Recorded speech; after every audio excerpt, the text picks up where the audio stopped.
You have to find that balance, because I feel like if I post on my personal page too much about the moving company, they're going to look at me as Mike the mover. Yeah. And if I post too much about real estate, that is the goal, to where I can just post about real estate because the moving company is doing its own thing.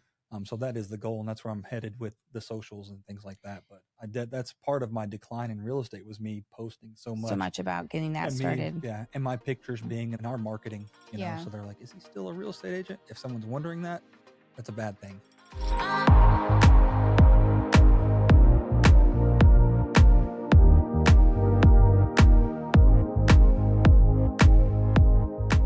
Hey guys, welcome back to Real Estateable, your go-to podcast for raw, real, and relevant information in the real estate world. Today we have an awesome guest who's very near and dear to our hearts. His name is Mike Hagewood, and he is going to be talking to us about second businesses within the real estate realm. I know a lot of people right now are considering like dual incomes. Real estate income is not quite the same as it was before. So we thought it would be super helpful to bring someone that is mastering this skill. We feel from the outside in, I'm sure there's more to the story. And I think that just relevancy for those that are considering, like, is real estate going to continue to be my full-time gig? Am I going to need to do some type of supplement income? Am I opening a business? Am I doing a side gig? All of those things, questions that we want to answer for you guys today.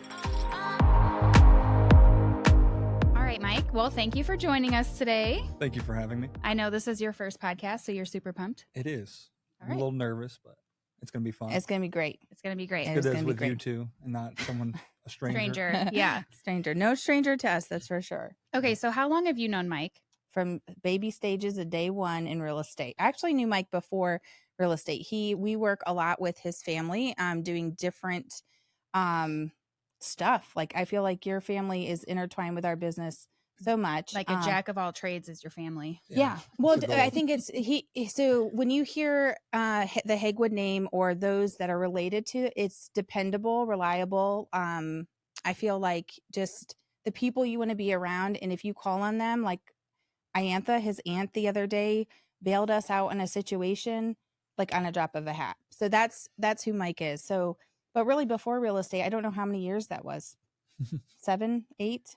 I've been in real estate for almost 9 years. Okay. And I met you right before I got my license. So before that, yeah. So 10 years. 10 years.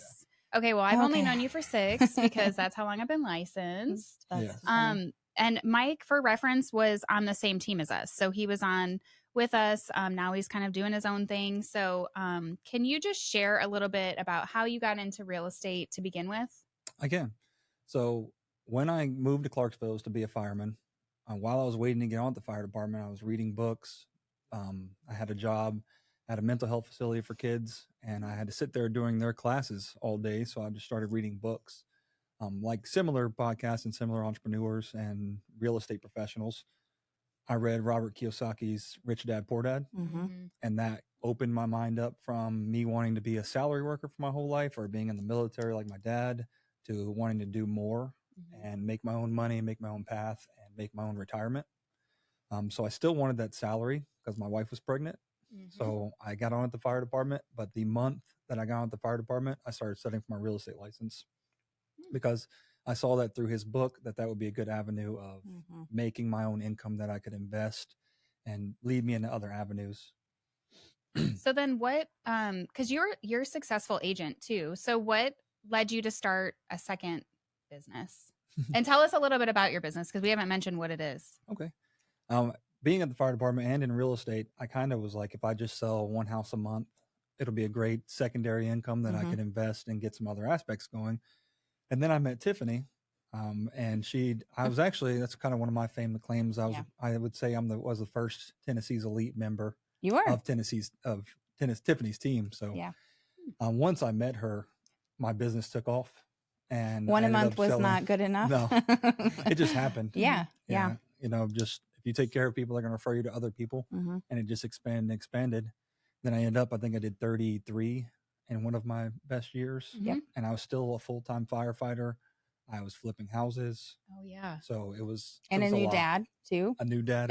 Newly married, all of the things. Just jack of all trades, mastering it all. He's like Robert Kiyosaki changed my life.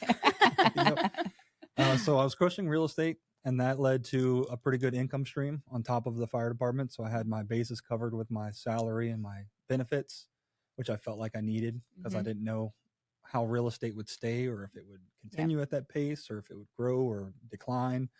So I kind of needed that salary and that background to keep my stability, make me feel like I could pay my bills if something happened. So in my prime years, I made good money and I decided to buy some rental properties, decided to start flipping houses. I've flipped 8 houses now. That just came from me saving a little bit of money from my commission checks until I had enough to put a 20% payment down on the flip house and just grew that business on the side also. Do you own all 8 of yours still, or you sold all 8, or what was your flip to hold versus flip to sell? I've only bird one. Okay. And then I bought a duplex just straight out. I didn't have to put anything into it. Yeah. I got a good deal on it on an off market deal. But the rest of the other 7 of them, I flipped them. Gotcha. Just perspective of like what stability did you have between job, rental income, and all of that stuff. So putting in perspective. Okay. Gotcha. And so I was looking to add some more business aspects into my realm. I wanted multiple streams of income for my retirement. And then my brother was in the moving industry. I actually had an experience here in town where I was looking for moving companies and realized we were kind of limited on our options. My brother, I know him and what he does in his business and how he does it. So it's like with my marketing mind and what I'm doing with real estate and the platform I've built here with real estate, I think I can take that and take it to the moving industry and do something a little bit different than what other moving companies were doing. And I think that was kind of our biggest thing, was making a good moving company that was reliable. And then being in real estate, I know how important it is when a realtor refers someone to a company or a service to stand behind your name and make sure your customer's taken care of no matter what. So with that, my brother showed me the moving industry. I did all the marketing, and the moment we launched it, our phone rang the first day and we started getting bookings just from my name that I'd created in real estate. Yes. So mainly you guys were a big part of it, so you guys started booking me from day one, which most moving companies would take months to get off the ground or years to get to the point to where we got within just a couple months. Well, I think that's the cool thing too. Like when you guys are considering like what's next or what more can I be doing? Like, don't try to reinvent the wheel. I think you looked at like what can complement what I'm already doing. Like, where is a slam dunk? And I think that utilizing the people, the talents, and in everything that you were talking about, like with your brother and his experience, et cetera. I think that you over time have been super good at surrounding yourself by the right people, which is also described by the family that you grew up with. And, I think that that's one of the big things I think you can attribute to your success. It's almost like it was a slam dunk from day one.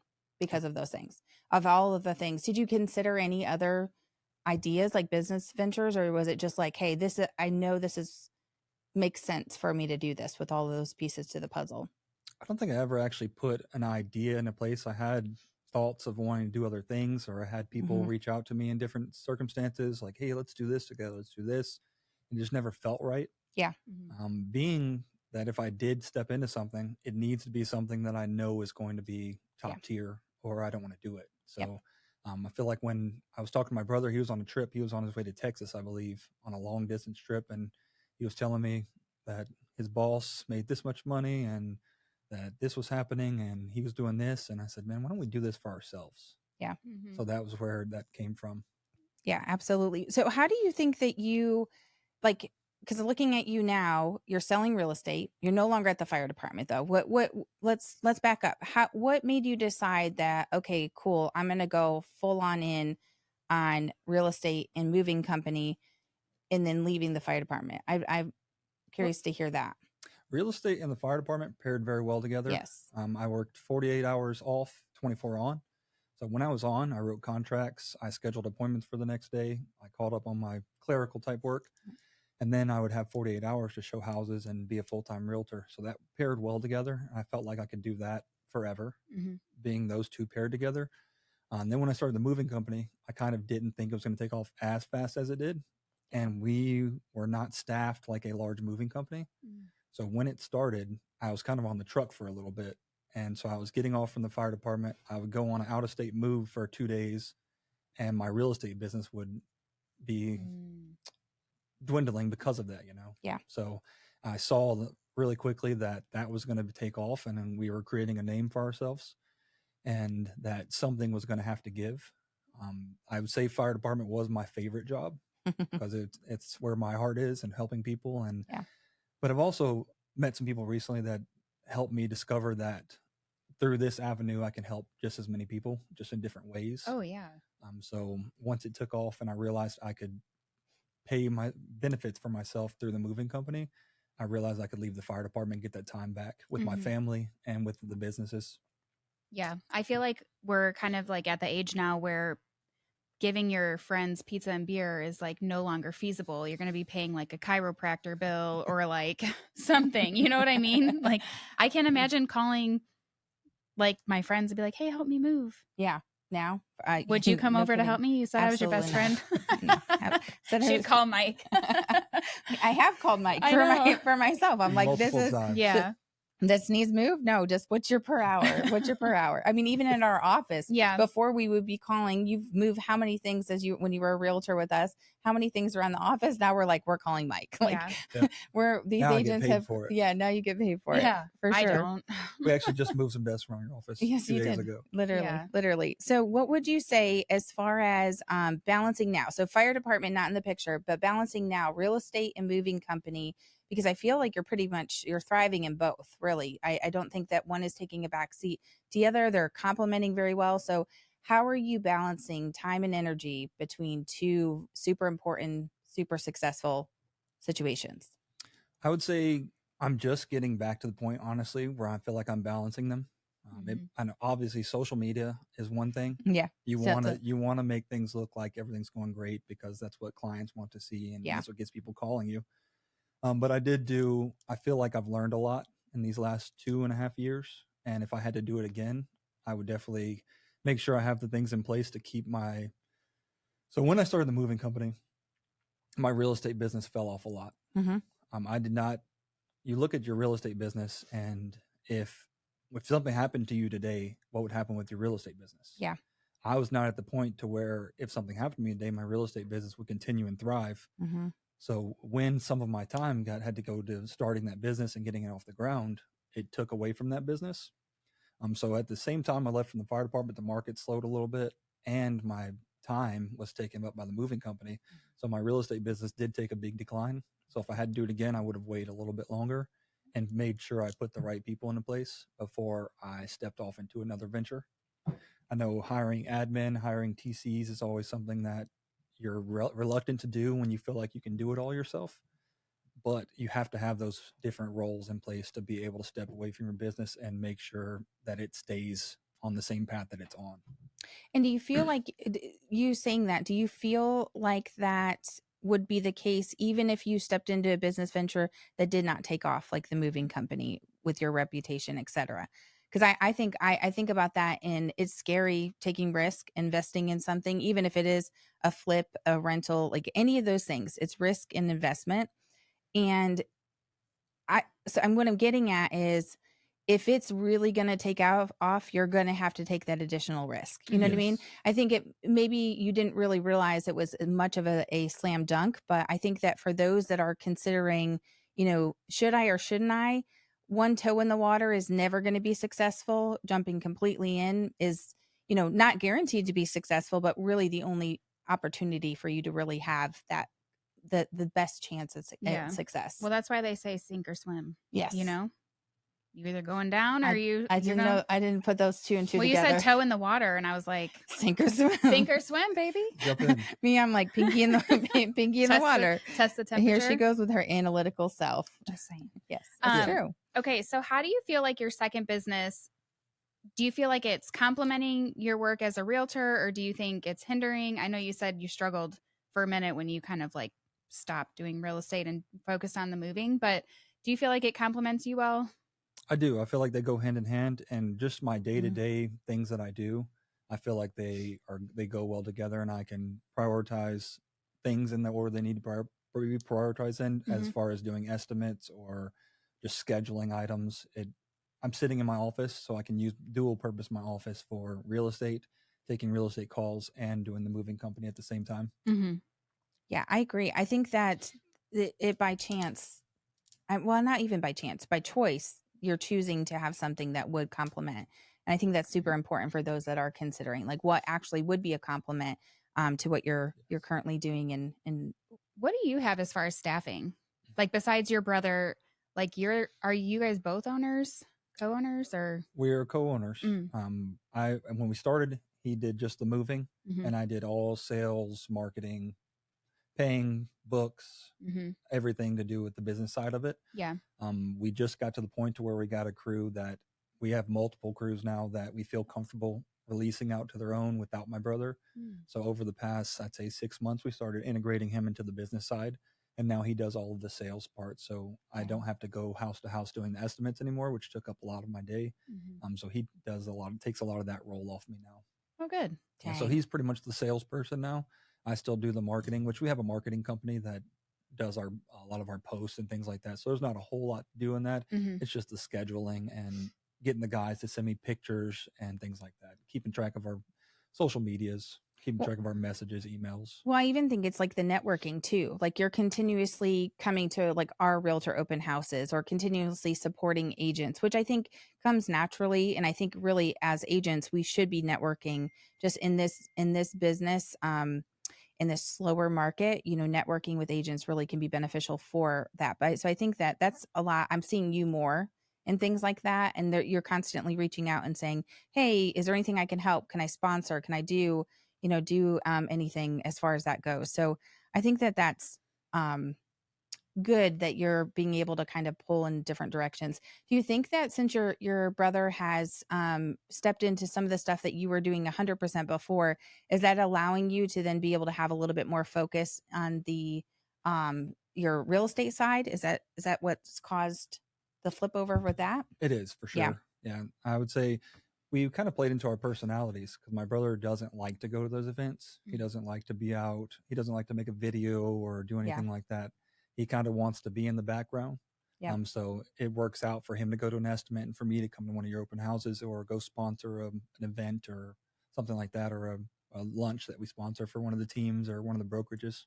I think that we're seeing that right now too, in almost like forcing something that doesn't come naturally to people, like, and not totally at all related to this, but it's like when you're when the squeeze is more intense and the juice is not as free flowing as it was before. It's like if you're doing things that you're not comfortable with, that you're like if you're just showing up to a task, yeah, the outcome's not the same. We're Yeah. we're having that conversation weekly with our team that is like, hey, this is not my jam and it ain't that sweet. It's Yeah. just not Sometimes you the just same. have to step out of your comfort zone. Yeah. Yep. Yeah. Definitely.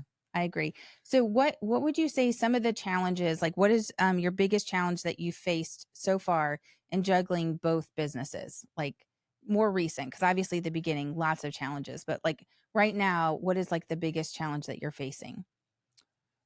Probably just the economy. Mm. Moving is not a business to be in right now, honestly. It's not. The houses aren't moving as fast. There's not as many people moving.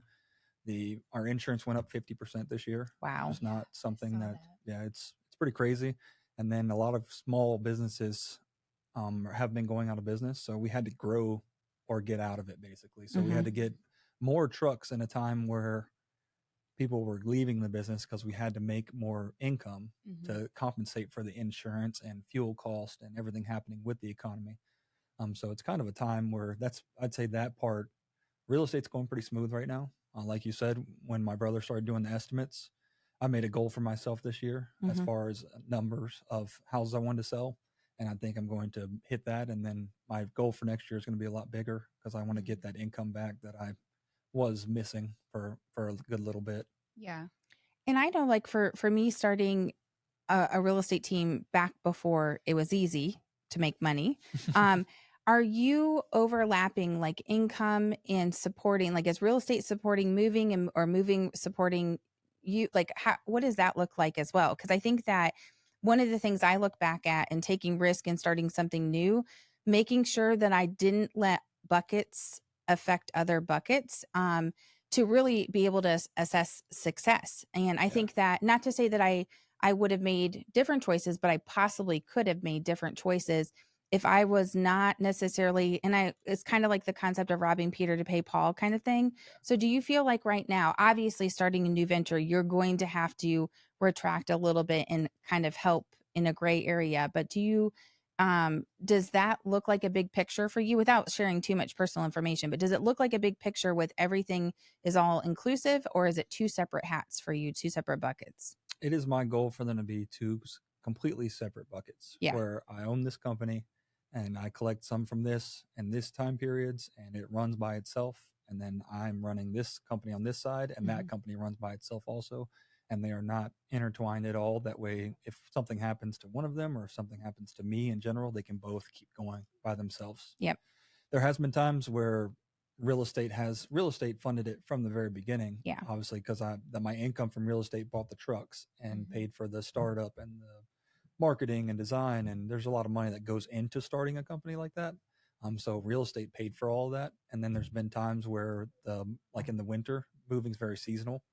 So there's times I had to float the moving company with my real estate. So I'm glad I had it at those times, but it is my goal to get out of that. Yeah. And I think as we grow and as we get more levels into place, I'll be able to separate them more as we go. Yeah. Yeah. I think it's important to set up realistic expectations on that too. Like, what is the reality of starting something secondary? Is it automatically going to be a cash cow? Probably not. Probably not for a good bit of amount of time. Yeah, I agree. I agree. I kind of didn't know how they would fit in with each other.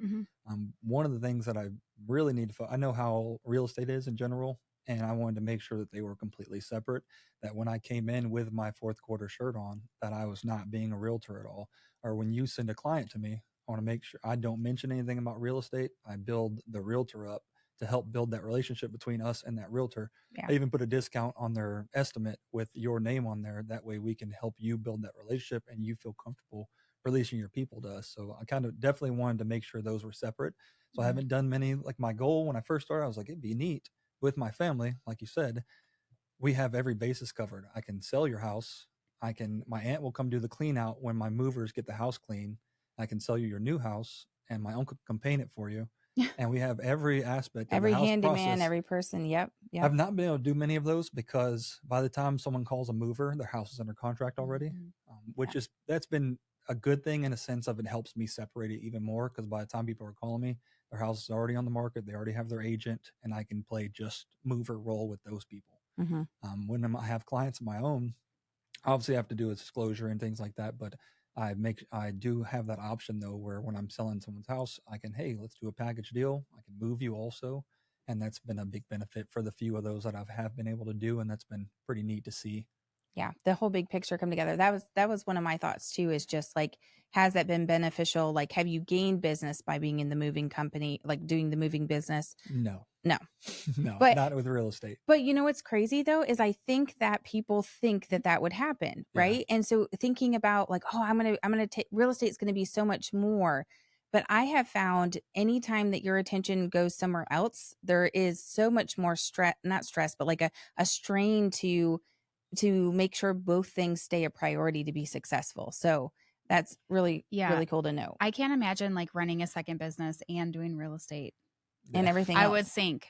I would be sinking at the bottom. Your toe would be to the bottom of the ocean. Yeah. The socials is a big part of that. Yeah. And you have to find that balance, because I feel like if I post on my personal page too much about the moving company, they're going to look at me as Mike the mover. Yeah. And if I post too much about real estate, that is the goal, to where I can just post about real estate because the moving company is doing its own thing. So that is the goal, and that's where I'm headed with the socials and things like that. But that's part of my decline in real estate, was me posting so much about getting that started. And my pictures being in the moving, and our marketing, know. So they're like, is he still a real estate agent? If someone's wondering that, that's a bad thing.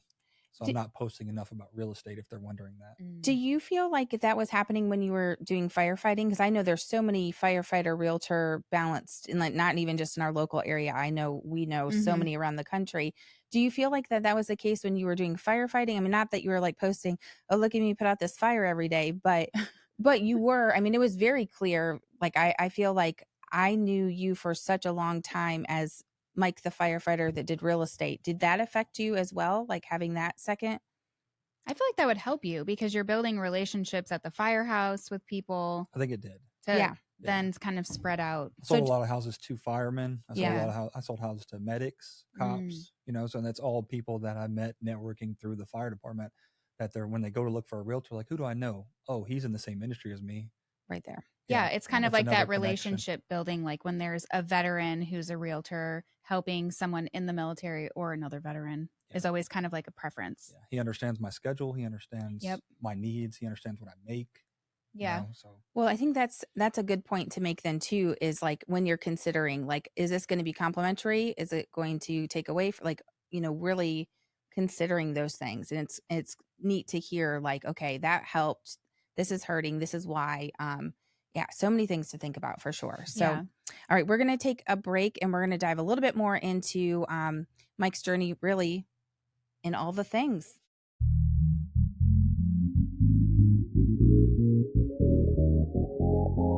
Are you looking for ways to become more efficient and save time in your day as a real estate agent? We've got the thing for you. We have created 18 done-for-you email templates that cover the entire process on the buying side and the selling side. The best part is that this is only $49 and includes customizable email templates for the process to get you through start to finish with your buyers and sellers. Head over to realestateable.com/email templates, and that's where you can find them. All right, so just to wrap up our conversation, we have a couple more questions for you. I feel like we've covered our from A to Z for sure. It's so good to hear so many pieces to the puzzle for you personally, professionally. But what would you say? Like, what are some of the other things that would be helpful for our listeners to hear from Mike? So I was going to make the point of I'm constantly seeing, like, in realtor groups, masterminds, and things like that, people are asking, like, what's a side hustle I can do? I'm slow in real estate, or like I'm new in real estate and I'm not making any money. And my first thought is always, you're not trying hard enough. Like, you're not calling enough people. You're not doing enough open houses. You're not getting your name out there. But that's just my opinion, It's fine. But what would you say? You suck. That's your opinion. No, I'm not saying you suck. I'm just saying, like, before you start looking at avenues that are not like real estate related, just try a little harder. Well, and I think that it's really good to see Mike's perspective on this, because it wasn't about real estate not working for you. That's why we started with a conversation about, like, what was the why behind this? Because it didn't have to do with, like, oh, real estate is really slow for me right now. It was different streams of income. It was retirement. It was businesses running without you.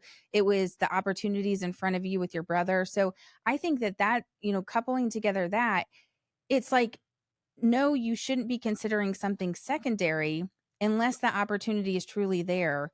And if you're not working hard enough at one thing, what makes you think you'll work hard enough at two things? Well, and that's the difference too, though, is like Mike was already a successful realtor. Yep. So I just want to make, like, the line here of, like, he was already successful, making money, and had the opportunity to open a second business versus finding a side hustle because he wasn't selling real estate. I think if you're in your first year, it's not going the way you want, and it's not making money as fast as you want, I think it would be a terrible idea to branch out and just try and start another business. I think that's what you were hinting at. No, you need to put everything into building it and having it. I didn't even build it to the point to where I feel like I should have now before I stepped into something else. So if I could redo it, I would have stepped in even deeper to real estate and get more people into place and getting my business structured before I stepped out and did anything else. Your real estate business structured, more support in your real estate structure. Yeah, exactly. And I think from an outsider looking in, and I know more in depth kind of how well or not well things have ebbed and flowed for you over the years. I definitely think in an outsider looking in, the same thing, like more support and less resistance to things like a TC or things like an assistant, those things that can be automated or like we always joke, the $10 an hour job things, putting more of those people in, which now it's like $15 or $20 an hour items, but putting more people into play for those things and having it be a really, really good flow before you are considering something secondary. So now that you have a business and it's kind of starting to run itself a little bit, in your real estate business, do you have a TC? Do you have support staff, or is it just you still?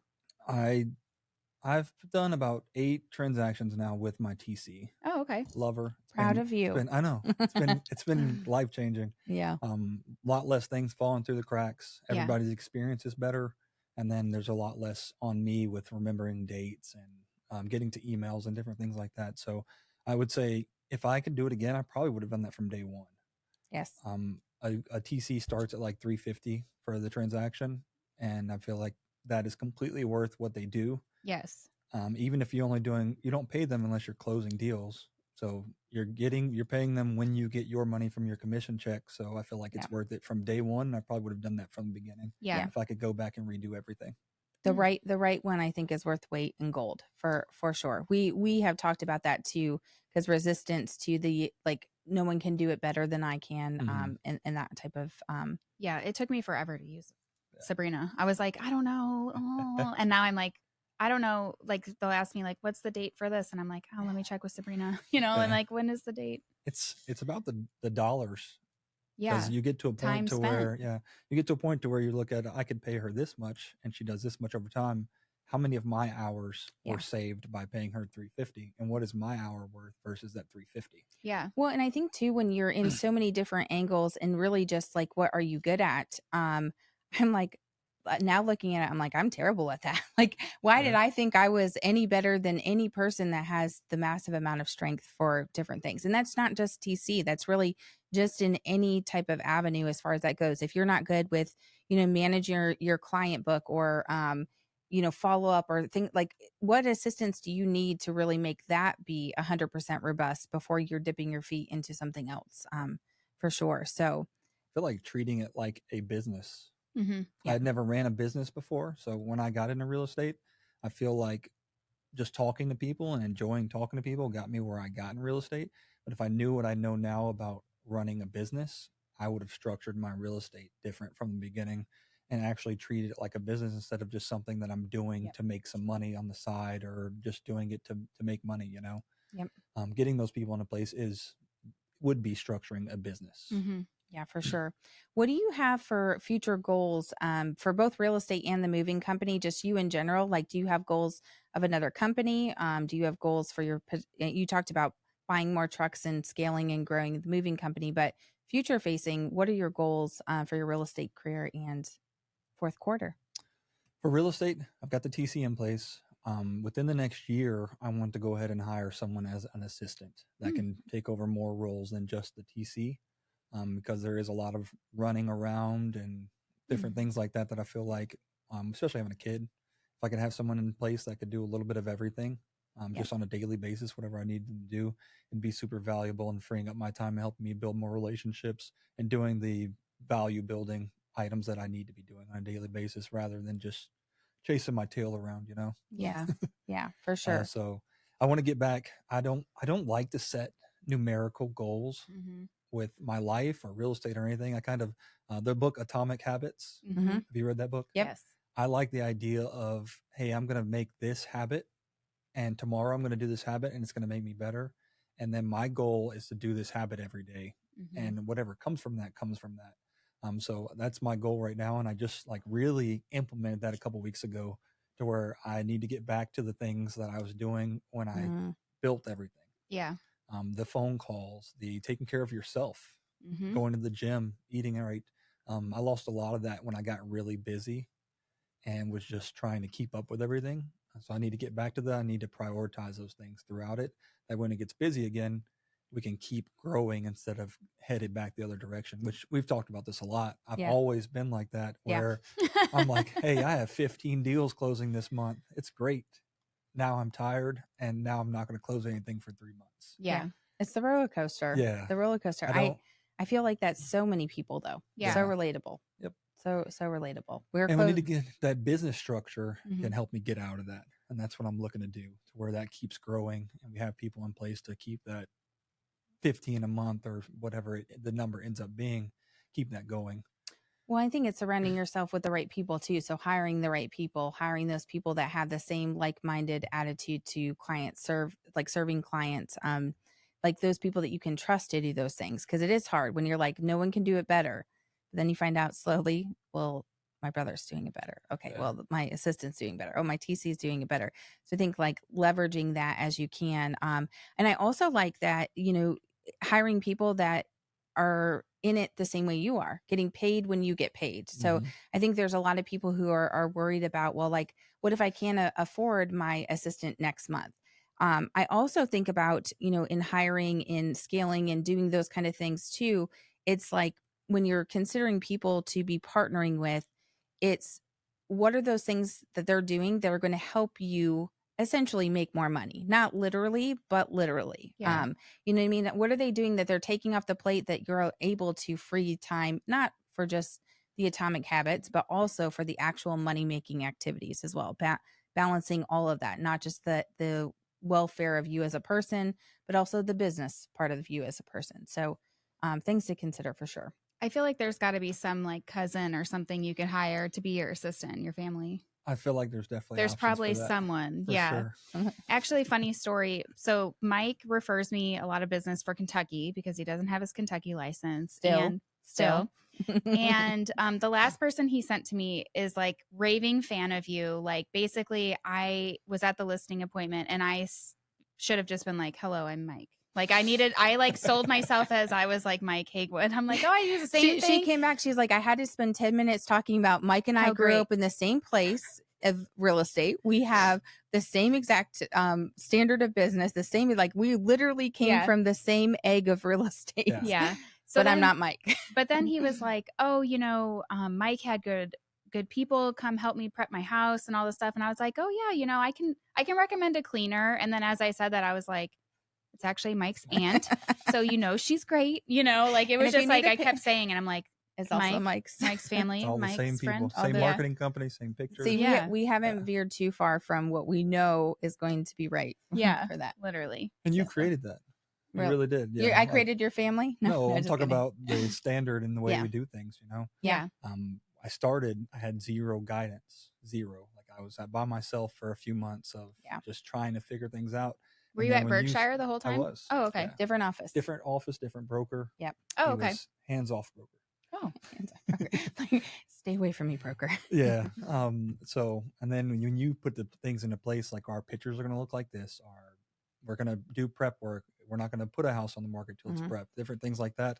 And when you take those and things like that, you take them with you and you keep doing that, you're going to be successful. So. Yeah. It's funny because our first meeting, you're like, I'm not doing a team. I'm not working well with others. I'm not doing any of those things. I was like, okay, have fun. Okay. So I'm going to do those things. Okay. No problem. But even hindsight, when I was in the middle of everything and you were like, hey, we need to do this. We need to make videos. We need to do this. And I'm like, I don't want to do that because I didn't have to at times, but I think about now how much further I could have been like a mega agent by now if I would have just done the little things that you told me to do a long time ago. Oh, isn't that like a full circle mom moment? Yeah, I'm actually going to hire him for counseling services for our agents that don't want to listen. So I'm going to be like, but see, here's the thing. Do I need to talk to Lisa for you? This is a Lisa shout out. No, I mean, honestly, going back to the conversations we're having every week as a team, it's like sometimes you have to do this stuff that's not having the instant gratification right now. And so having the encouragement for that, I think it's just different. Like the last how many years, you're just getting different results now than ever before. Even though when you came into real estate, it was not like it was a 2% interest rate and every person breathing, you could sell a home. It's still just different. And you were just working so much harder. That climb is so much harder now. And so I think that people coming off of the sprints we've been doing, they're like, I'm not running a marathon. It's like, well, then what other job would you like to do? Because we in the marathon business right now. And that marathon is uphill in downtown Nashville right now with no water stations. Oh my gosh. So like the older agents, the seasoned agents used to tell you back in COVID times, like, hey, this isn't normal. Yep. Yep. This is the other side of that. So doing more of those things, I absolutely agree. And I think that just in general, like our standard, we definitely have a certain way of doing business, and that has left with those agents that have left Tennessee's Elite. But the standard doesn't have to be a picture of someone else's standard. Just having a standard and consistency, like you're saying, the atomic habits, doing the same thing over and over again, making that habitual it can look like whatever you want that to be. And I think that that's where, if you are growing to a place that you want to have a secondary something, when you have more habits in place, second situations like a second business are going to seem so much more of an easier concept when you're doing that. So yeah, consistency is key in like running any business. 100%. Yeah. All right. Well, I think that we covered way more than we could have ever asked. I appreciate your time today. It was so good to have you here today. Good to hear all of the things, fill in the blanks with you. All right, guys. Hopefully that this episode was inspiring to you if you are considering starting a second business. We talked in depth on Mike's background, on how he got started as an agent when he was a firefighter and now owns a moving company. What was your biggest takeaway? Consistency is key. I think that I read Atomic Habits, the book Mike recommended, and I think I need to get back to that. Like a reread of that. Consistency and habits are going to yield results. Yeah. What about you? I just think it was interesting just to hear the story. Like, I didn't know you guys knew each other before real estate. That's why I was like curious when you even started real estate, because I'm like, wait, how long have I known Mike? So yeah, I don't know. He's positive energy. He's a good guy. It's good to talk. We're getting old, and the years just start merging together. Yeah. Merging together for sure. So if someone wants to find you on social media, online, once he's here local in Middle Tennessee, really around the country, because you can help people move anywhere in the country, where can they find you? Mike Hagewood, the realtor, and Fourth Quarter Moving Company. So I'm Mike Hagewood on Facebook. I'm verified. Oh, got the blue check? Yeah.